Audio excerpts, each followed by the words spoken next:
firepower and speed, American and North Vietnamese airmen go head-to-head in the skies over Vietnam. The war pitted Soviet-made MiGs, fast and nimble, against America's newest fighter jet, the F-4 Phantom. Airborne life and death standoffs would last only seconds as combatants furiously maneuvered for an opportunity to fire their lethal air-to-air missiles. The intense battles that ensued defined the future of an entirely new era of air combat.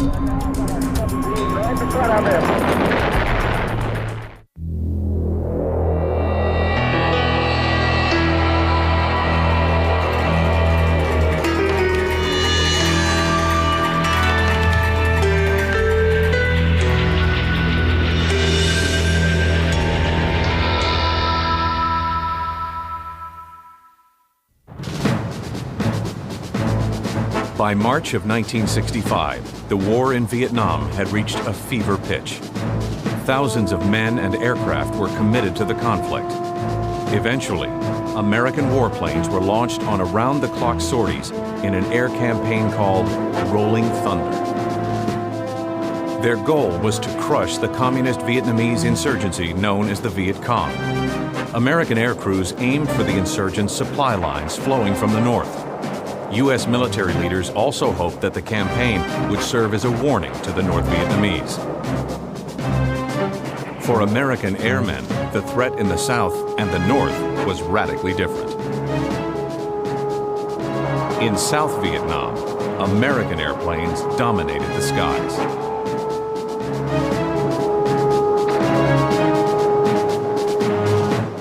U.S. planes and pilots handily survived even the most intense attacks from the Viet Cong operating on the ground below. However, in North Vietnam, air crews faced something far more formidable: significant firepower and a well-trained enemy.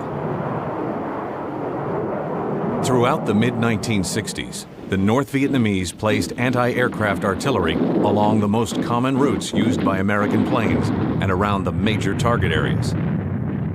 Also, they unveiled the first surface-to-air missiles, Soviet-built SA-2s. The radar-controlled SA-2 could strike down U.S. planes with a range of 60,000 feet and a speed of Mach 3. But perhaps the greatest challenge to U.S. air power came from the North Vietnamese Air Force, trained and equipped by the Soviet Union and Red China.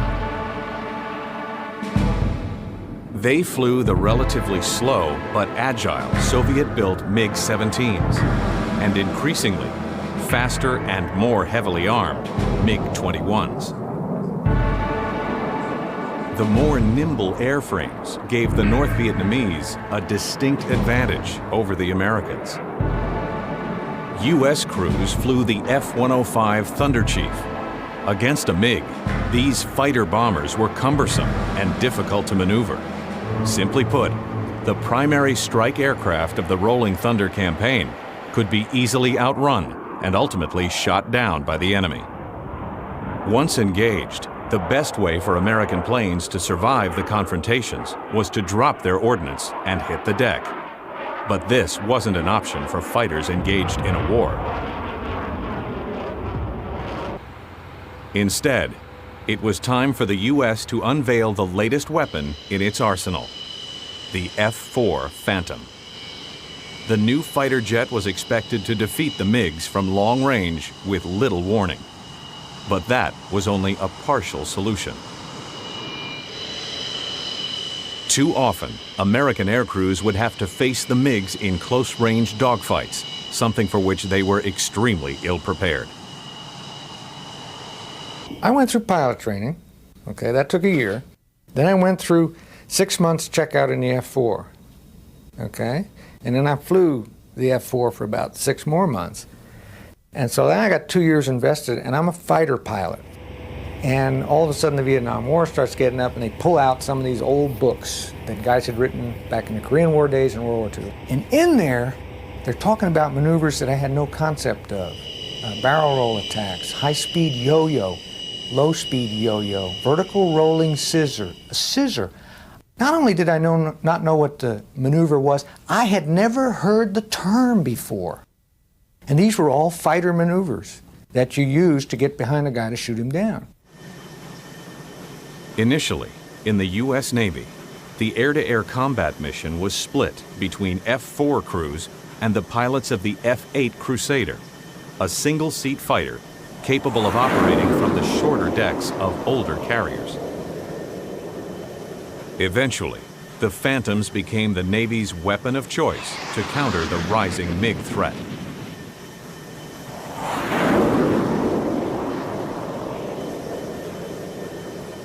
Their lethality was due to the two types of missiles they carried, the heat-seeking AIM-9 Sidewinder or the radar-homing AIM-7 Sparrow. The capability of the missiles far surpassed anything in the Soviet inventory. They gave the F-4 the ability to kill precisely at great distances, up to 12 miles. However, the missiles were not made to shoot down small, nimble MiGs at close range. They were constructed for what military designers believed would be the next war. The attitude back then in 64 and 65 was, ain't gonna be that kind of war anymore. It's gonna be against bombers, straight and level, shooting missiles, and they can't escape these missiles. They're too smart and too fast and can pull too many Gs. So we went to war in the F-4 with no gun and the radar missile and the Sidewinder missile designed to shoot down bombers. And they weren't all that great at that. F-4s were operated by a two-man crew. The pilot and triggerman sat in front, while the backseater used the radar to locate targets. Their lives were in each other's hands. Clear communication was a matter of survival.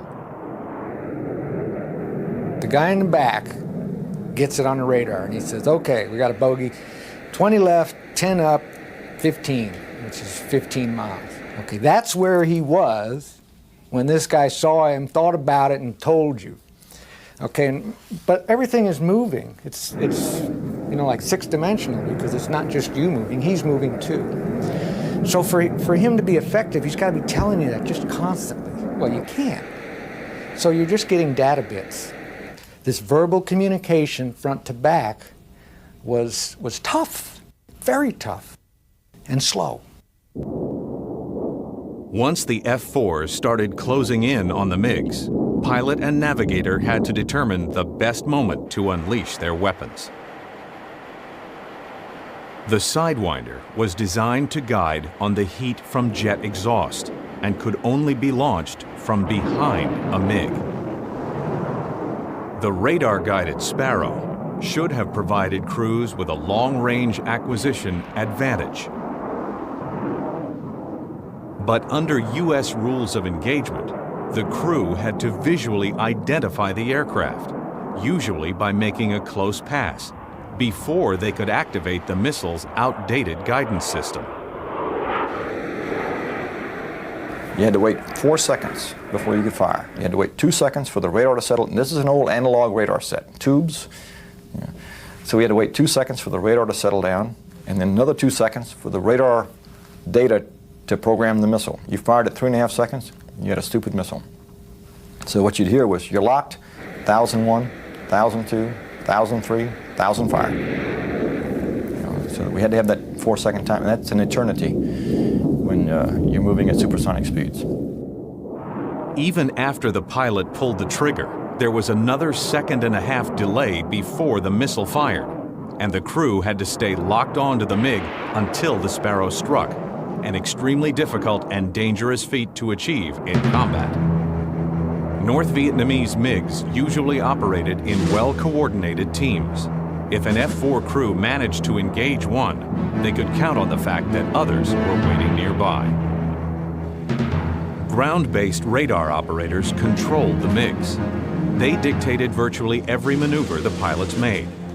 The tactic, known as GCI, or Ground Control Intercept, was a classic Soviet attack strategy that proved somewhat effective in Vietnam. GCI controllers continuously relayed the exact position of U.S. aircraft to MiG pilots, allowing the MiGs plenty of time to set up ambushes or to avoid attack. Something made easier by the Phantom's two powerful engines. They left notoriously large black smoke trails in the sky. Rolling Thunder's newest weapon was proving to be among its most vulnerable.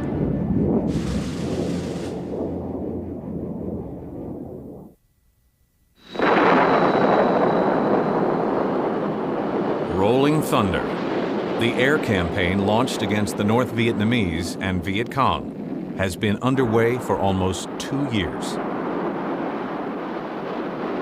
At first, President Lyndon Johnson would only allow U.S. crews to attack a limited number of targets outside of North Vietnam's population centers.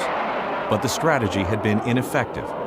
So military planners decided to send American planes to the heart of North Vietnam. Protecting the airspace around Hanoi and Haiphong were the best and brightest the North Vietnamese had to offer. They were flying the Soviet Union's latest aircraft, the MiG-21, a plane that was nearly twice as fast as the 17s, superior in every way to the F-105 fighter bomber, and able to outmaneuver both the F-4 and F-8 Crusader. Also making it even more lethal than its MiG predecessors, the 21 could be armed with 4 ATOL missiles, the Soviet answer to the heat-seeking Sidewinder. To make the best use of their new weapons, MiG crews developed a new tactic. They remained hidden.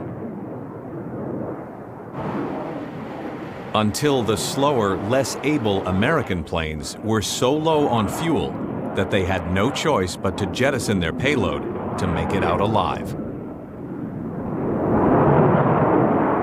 We didn't find them, they found us.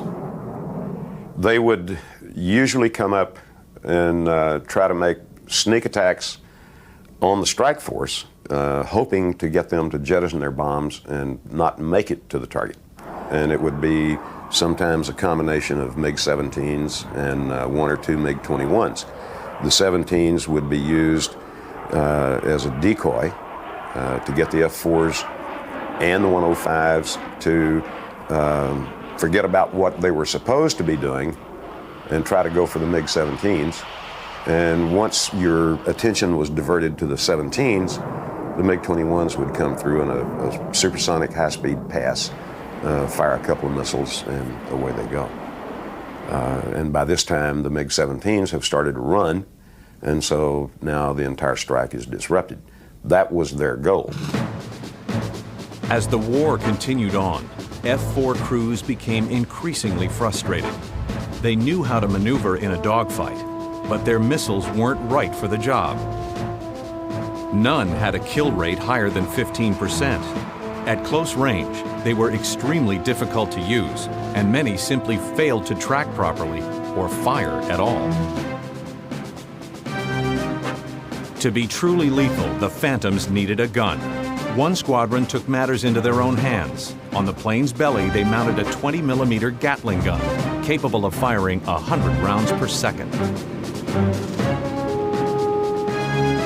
In May of 1967, for the first time ever, the men of the 366th Tactical Fighter Wing went into combat with bellies full of lead. Within a couple of weeks, the gunfighters, as they came to be known, had earned their first kills. They downed 2 MiGs in a single engagement.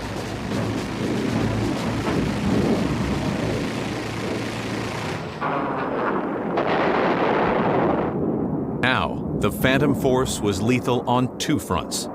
Long-range missiles still took down the greatest number of MiGs, but close up, the new gun pods were proven effective. The Air Force put their improved weapon to good use. The Phantoms were sent in to protect the bomb-laden F-105s as they made their way toward their targets in North Vietnam. The heavy F-105s were no match for a MiG. If an enemy plane showed up, the F-4s sprang into action. If there weren't any MiGs in sight, then the F-4s were expected to head into the target area and drop their ordnance just like the F-105s, a job many crews didn't enjoy. Sometimes you might say we sort of hoped that the MiGs would come up so that we wouldn't have to roll in on the target. Not that we felt that fighting the MiGs would be more fun than putting the bombs on the target. It is simply a matter of what the job was. Our job was to keep the MiGs off the 105s because their job was to put the bombs on the target. Big difference, once the bombs are away, you cannot catch an F-105 on the way out. Those guys would do their job, and then it was time for them to go home. For us, depending on who you were flying with, you would put the bombs on the target, see that the 105s were out, and then turn around and go back and play. And by that, I mean you would go back and look for MiGs to see if any of them were following the strike force, trying to get revenge kills or whatever you want to call it. American planes were too often the victims of MiG hit and runs on the way in or out of the target area. To counter this tactic, the Americans developed a plan. It would become one of the most famous ruses in the history of air combat. On January 2nd, dozens of planes from various squadrons and more than 30 Phantoms from the 8th Tactical Fighter Wing, or Wolfpack, launched on Operation Bolo, an offensive attack on North Vietnam. The operation was conceived by the Wolfpack's fiery new commander, Colonel Robin Olds. Olds, like many others, became extremely frustrated. U.S. political leaders prevented him from going after the MiG bases. So that meant the only way to kill the enemy was in the air. His idea was simple. If the Phantoms could fool North Vietnamese radar operators into thinking that they were actually a flight of heavy fighter bombers, they could trap the MiGs in an air battle before the pilots realized their mistake. The Wolfpack's Phantoms mimicked every aspect of an F-105 or Thud strike force. They flew the same routes, at the same altitudes, airspeeds, and times as the Thuds, and even carried the same electronic jamming pods so that they would appear on radar just like a flight of 105s. But the Phantoms were not carrying bombs. They were each armed with 8 air-to-air missiles. Initially, the mission appeared to be a failure. There was a heavy overcast, and Colonel Olds' flight, which was leading the force, had already turned around over Phu Quyen airfield. Suddenly, a single MiG appeared on the radar directly beneath Olds' formation. The crews immediately tried to engage, but as they did, an emergency call rang out from other U.S. planes that had just arrived over Phu Quyen. A MiG-21 had emerged from the clouds and was pursuing Olds' flight from the rear. Captain Ralph Wetterhahn, one of the men responsible for planning the details of Operation Bolo, was flying on Colonel Olds' wing. The MiGs were climbing up through the clouds in trail. And it wasn't just one MiG, but there's 4 of them. But they're not together, they're spaced out. So everybody starts looking around. And some of us see the MiG-21 that's 6 o'clock, and some of them see a MiG-21 that's 8 o'clock. And as I come around, I see a MiG-21 at 10 o'clock. And we all think we're looking at one MiG-21. So Olds starts wheeling because he sees the one. And he starts turning. Now I lock up to the one I see at 10 o'clock, and Olds just pulls right belly up to it. And I'm confused. I am really confused. And then finally I look and I see the other MiG.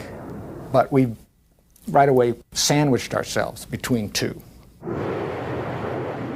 For several seconds, the radios were jammed with frantic transmissions. Olds maneuvered into position and fired a pair of Sparrows at the MiG in front of him, but the missiles failed to lock on. He then let loose a pair of Sidewinders, but they tracked toward the infrared heat of the clouds. All the while, Wetterhahn anxiously tried to warn Olds about the other MiG, which was struggling to get into firing position. But Olds was not responding. I pull off to the wing where Olds can see me because I'm not going to shoot across his wing and pickle a radar missile. and I feel it come off, but I never see it. And then I pickle the second one. And this one I see, and it comes out nice and makes a nice little arc, and then just starts tracking up. Boom! It was such a release at that point to see that for the first time to an enemy airplane, the thing that I had seen many times to our own airplane, that I just shouted on the radio. I got him, I got him, I got him. And you can hear that emotion there that even to this day will give me chills and make my hands shake and my knees shake, because I know how that felt for that instant and know that that guy's not going to kill me today.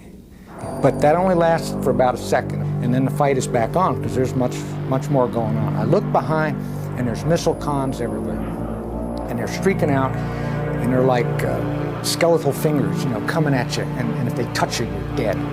But you don't know which ones are live or not. You can just see the smoke trails. You can't see the missiles. And some of them have been there a few seconds, and some of them are fresh. And you don't have time to stare at each one and figure out what's going on. So you just ignore it all and keep turning and start looking for someone else to shoot at.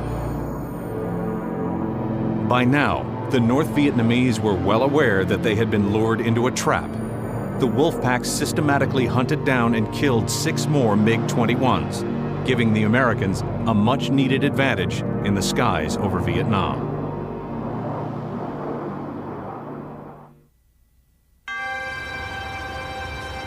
In January of 1967, the men of the 8th Tactical Fighter Wing turned the tide of the air campaign over Vietnam. Operation Bolo resulted in the destruction of nearly half of the North Vietnamese MiG-21s, without a single American loss. The men felt they had proved that the MiGs could be beaten at their own game, and that the F-4 was clearly superior to the Soviet MiG-21.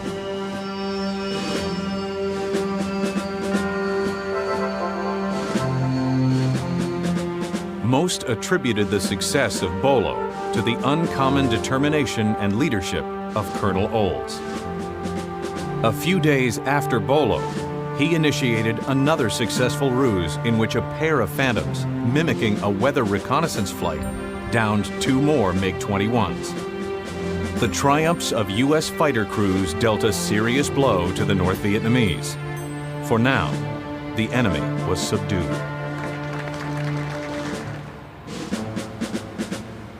After a short reprieve, American planes resumed their bombing campaign at a greater tempo than ever before.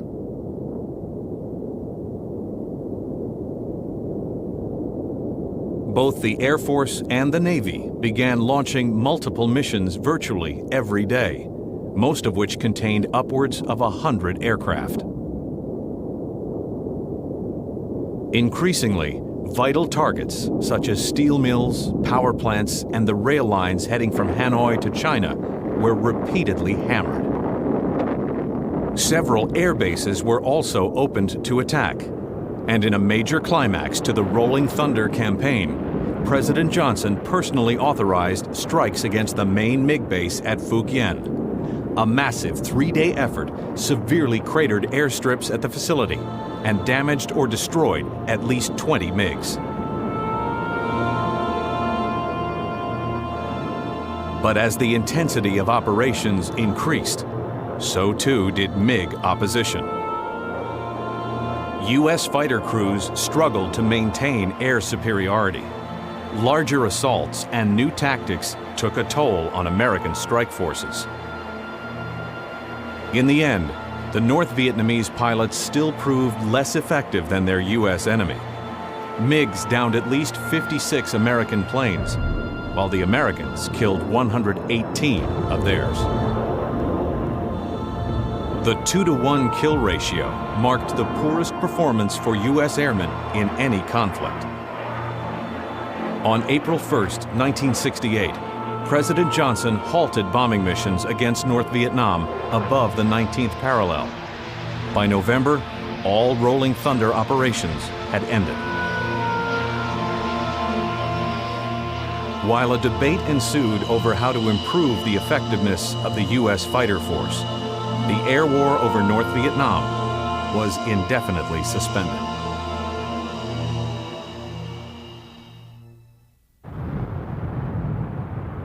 March 30th, 1972.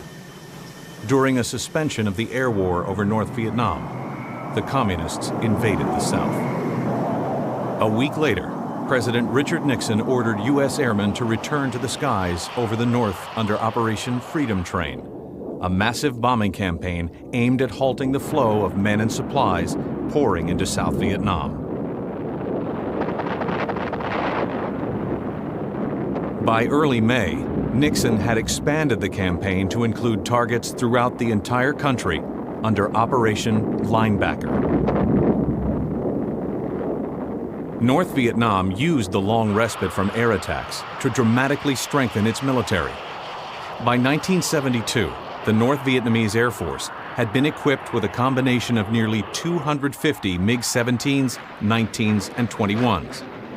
The most lethal assaults continued to come from the pilots of the 21s, who nearly perfected the strategy of sneaking up behind strike forces at low altitude, accelerating to supersonic speeds, firing their ATOLs, and rapidly diving away. The tactic provided little time for fighter crews to prevent an attack. Their greatest hope was to keep the MiGs literally off their tails, or as fighter pilots called it, the 6 o'clock.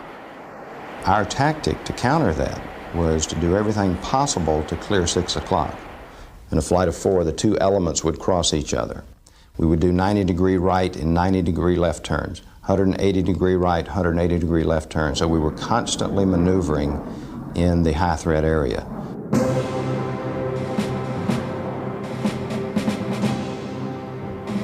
The long bombing halt also provided North Vietnam with plenty of time to better train its pilots. Many of the airmen were new recruits who had been called upon to fill the ranks of squadrons depleted by heavy losses suffered during Rolling Thunder.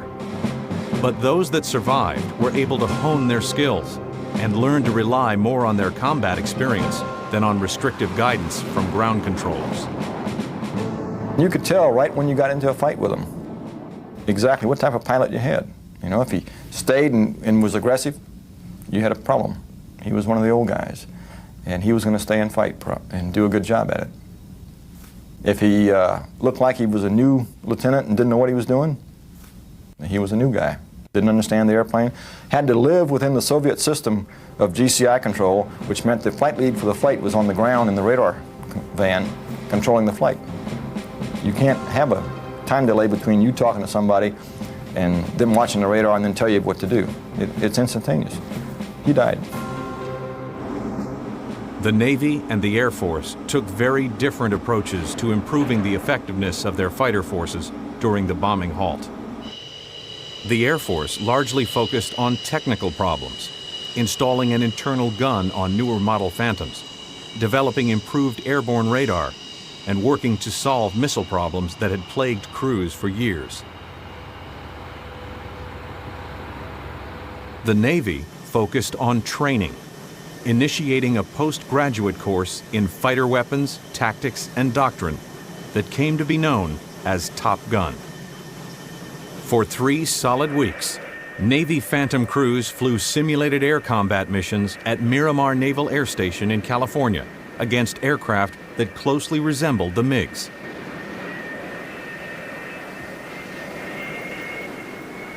Only 3 days after President Nixon initiated Operation Linebacker, it became clear that the training had paid off.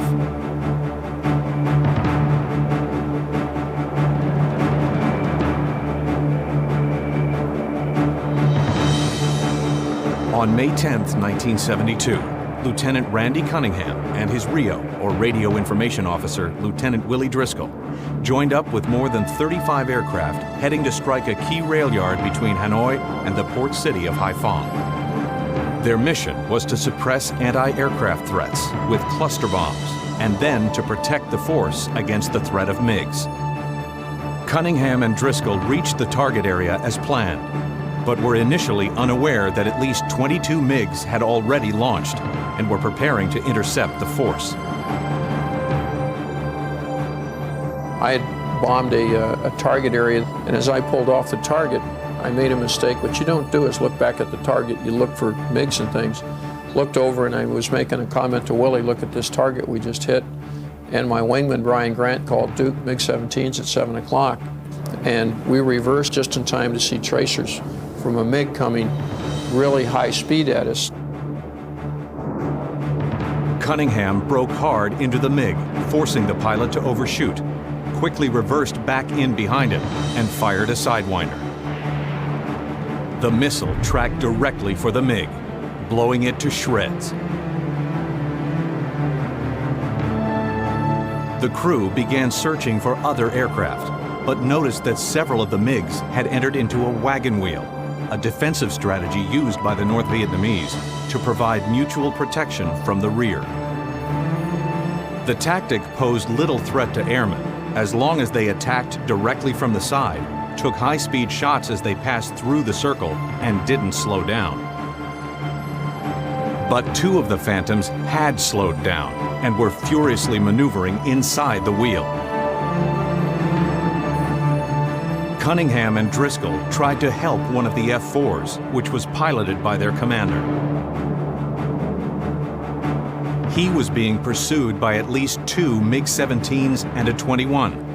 But each time they came around the turn, all of the other MiGs began tracking them.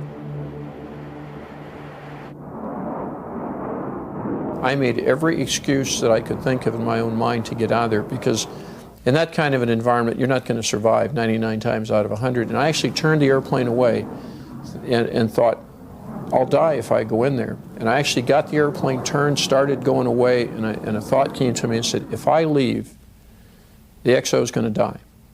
And how do I live with his wife and his children know that I didn't at least try?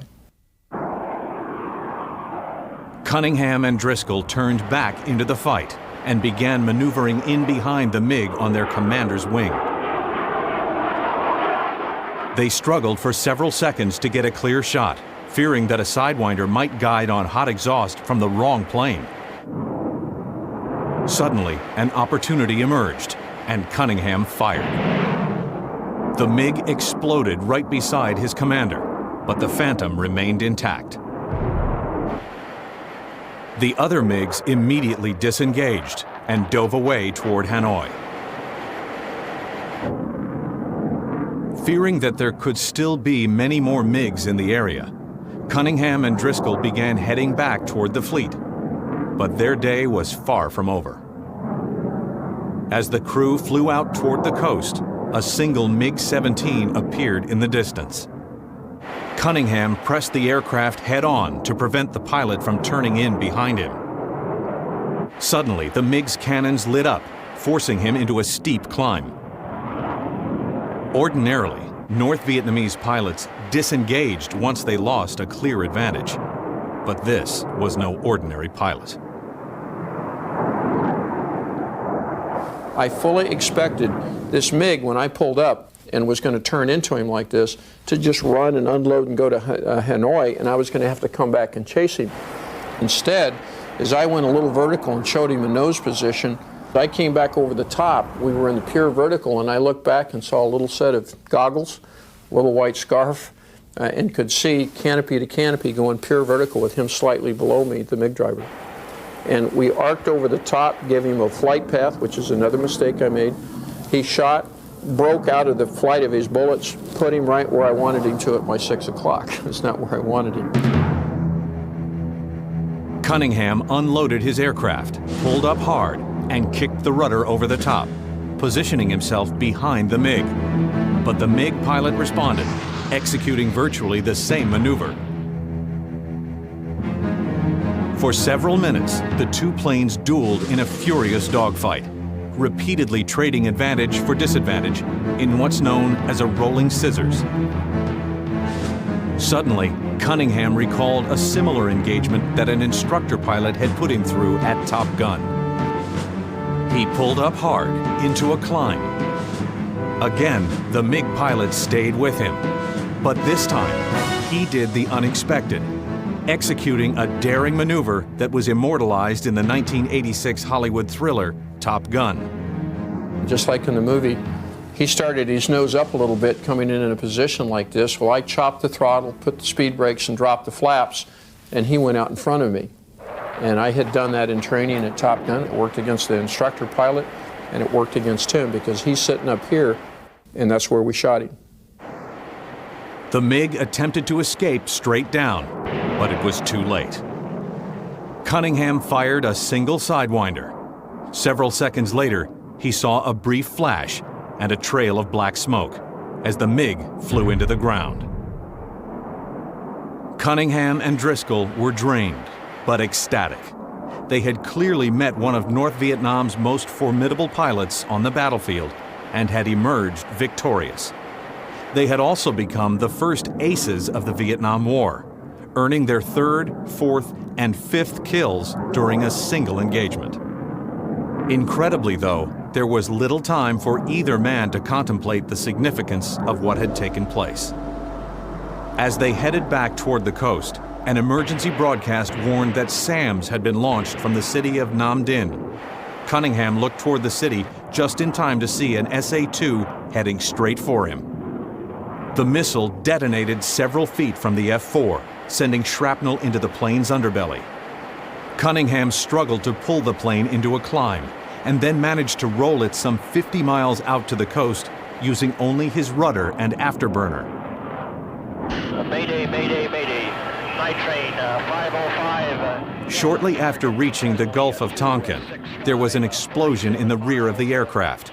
Within seconds, the crew was forced to eject. Big brother, big brother, big brother. This is Cunningham's back was injured during ejection, but ultimately, both men were pulled to safety in a daring joint recovery effort by Navy and Air Force personnel. Using their wits and weapons to the fullest, Cunningham and Driscoll, like so many others before them, had survived the thrill and the terror of air-to-air combat. While the men were showered with praise for their incredible accomplishment, ultimately, both were simply thankful to have made it out alive. I had helicopters come in under fire and rescue us out from that. There's a long story even in that rescue, so you can imagine pulling off a target, bombing a target, pulling off, getting jumped by 22 MiGs, going through 3 different engagements, disengaging, getting hit with a surface-to-air missile, rolling an airplane 50 miles. Finally, the tail blows off, you're in a spin, you eject. It's a pretty emotional time. They have no concept of what some of our kids went through.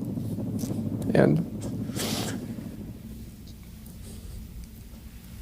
many of them didn't come back.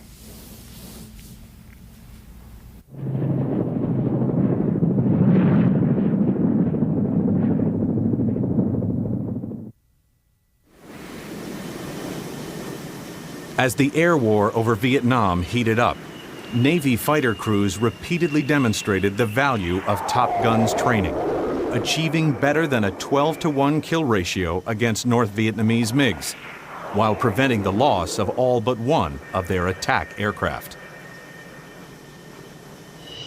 Air Force crews did not fare nearly as well.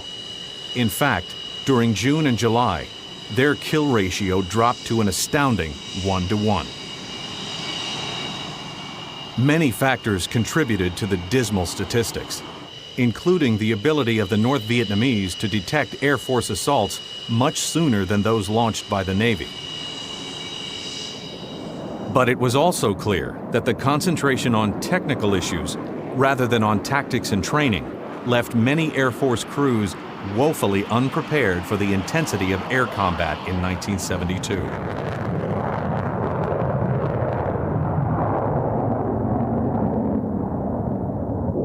We were not allowed to train the way we were going to fight, which was very unfortunate. We were not allowed to practice dissimilar. When I came back for my second tour in 1972, I was as prepared as someone could possibly be, and yet I had never faced an unlike airplane in a maneuvering situation. The first time I ever saw an unlike airplane in a maneuvering situation was a MiG-21 over Hanoi. The Air Force also experienced considerable difficulty in pairing up and keeping fighter crews together during linebacker. Navy crews were normally paired up in the same highly trained team for the duration of their cruise. Air Force pairings were often changed daily as new airmen arrived to replace those who were on temporary duty or who had fulfilled their 100 mission tour requirement. Many Air Force pilots fought hard to preserve crew integrity, hand-picking not only their backseater, but the other 6 men that normally flew in their flight of 4. It was a definite advantage to have 2 people under those conditions, both highly trained, and to be able to fly as a team all the time. Chuck de Bellevue and I flew over 100 sorties together. Chuck was the best of any of the backseaters at UDARN, and I was very fortunate to be able to select him to fly with me. We got to the point that we didn't have to say a lot to each other in the cockpit. I knew what Chuck needed, he knew exactly what I needed. Several improvements in Air Force equipment did pay off. One of the greatest developments took place on board Disco, the Air Force's EC-121s that alerted air crews to the presence of MiGs. New radars were installed on Disco and on Red Crown, a Navy radar control ship, that allowed air crews to see exactly what enemy ground controllers saw. These new eyes and ears gave U.S. forces an unprecedented early warning system, especially to MiGs coming in at low altitudes. With this information, fighter crews could get into position before being seen by the enemy. A tactic which would soon pay off for Captain Ritchie. On July 8, 1972, he was leading 4 Phantoms on a mission to protect bombers on their way home. Flying his backseat that day, as he had dozens of times before, was Captain Chuck de Bellevue. As we headed towards Hanoi, you could hear the bayonet calls, first from northeast, then southeast of Hanoi, then south, and then Disco, the EC-121, the controller on there, he calls out, Paula, which was our call sign, you're merged, which meant on his scope, everybody's in the same little piece of the sky. And that was nice, except we didn't see anybody. It got us real concerned. And for about 2 minutes, there's 8 guys with heads on swivels, checking 6, looking around, trying to see that, make sure nobody's behind us. Finally, I had a premonition or something, I don't know, maybe Steve probably had the same one. About the same time that they were in front of us, I looked up at 11 o'clock, and just to the left of the nose of the F-4, there was a black dot on a white cloud. Didn't belong there. And very shortly after that happened, we were line abreast going opposite directions with the MiG-21. Ritchie and de Bellevue were well aware that North Vietnamese pilots rarely ventured into combat alone. The crew started a slicing maneuver, as if they were going to turn in behind the first MiG, but then held it there. Sure enough, a second MiG soon flashed by that had been setting up to fire on the men if they had turned in. Ritchie broke hard in behind the second MiG and followed his lead. We came into the fight behind the trailing guy, got a radar lock on. He was in a hard turn, and the missile went for the centroid of the radar energy, which was right behind the canopy on the MiG-21 where the wings meet the fuselage. Well, right behind that is where the centroid of the radar energy was focused, and that's where the missile cut it into. It was still accelerating when it got to him. We unloaded because when one blew up, the second MiG would never stay. He'd always leave. And our number 4 called up and says, hey, Steve, he's on me. And the MiG had come all full circle and was now chasing us. We came back into the fight, again locked onto the remaining MiG. He was on the edge of the scope, about 3,000 feet, 4,000 feet away from us. And we fired one missile, and it cut him in 2.